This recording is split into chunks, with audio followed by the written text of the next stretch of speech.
Teacher talking sports, what it does, what it do, how we live. And there have been a big four of MLB free agents that had not signed. They all have the agent Scott Boras in common. Those are starting pitchers Jordan Montgomery and Blake Snell, third baseman Matt Chapman, outfielder slash first baseman Cody Bellinger. Well, now we can call it a big three, as one of them signed in the wee hours of the morning. This teacher was sleeping. I'm sure a lot of you were as well when it happened. This is via Jeff Passan of ESPN. You see it. He wrote it at 2:18 a.m. Eastern Time this morning. Sources: Cody Bellinger, Cubs agree on 3-year, $80 million deal. Might not be 3 years, $80 million. We'll get into that.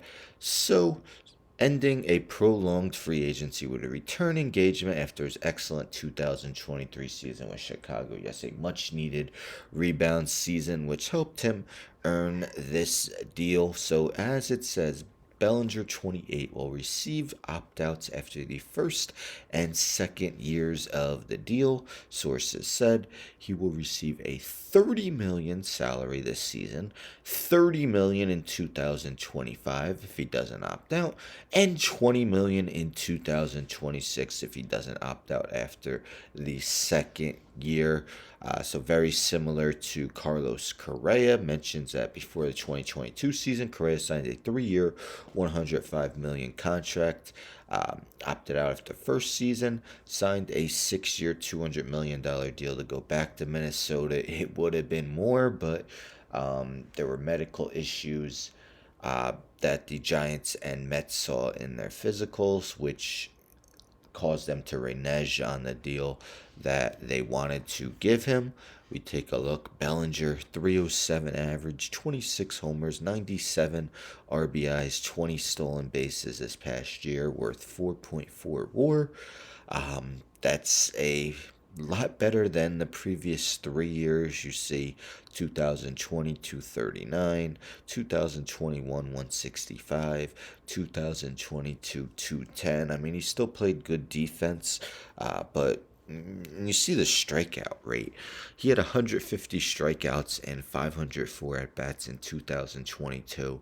Last year, in just 5 less at bats, he had 87. So, definitely made contact with the ball a lot more and had his best season since his NL MVP season of 2019. Let's take a look at their depth chart via Fangraphs. Now, we don't know for sure what's going to happen. Right now, it's got Cody Bellinger at first base. Could play center field, although here it lists Mike Tauchman as the center fielder, but they do have one of the top prospects in the game, Pete Crow Armstrong. He could become more of the regular center fielder for the Chicago Cubs, but a good middle of the lineup: Horner, Happ, Bellinger, Suzuki, Swanson, Michael Bush, who hasn't gotten much time in the big leagues but has raked in the minor leagues. Christopher Morel, of course, got off to a great start last year after coming back from injury. And Justin Steele, their ace, one of the best pitchers in the NL this past season. We will see. The NL Central kind of wide open.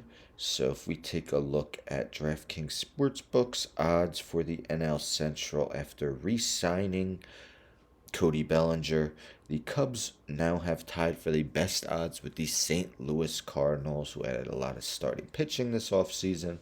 Both are plus 185. The Reds, who had so many good young players last year, plus 340. Brewers, of course, traded Corbin Burns and lost Craig Counsell to the Cubs, plus 700. And the Pirates bringing up the rear at plus 1,600. So what are your thoughts? Do you like the contract for the Cubs and Bellinger? Do you expect them to opt out?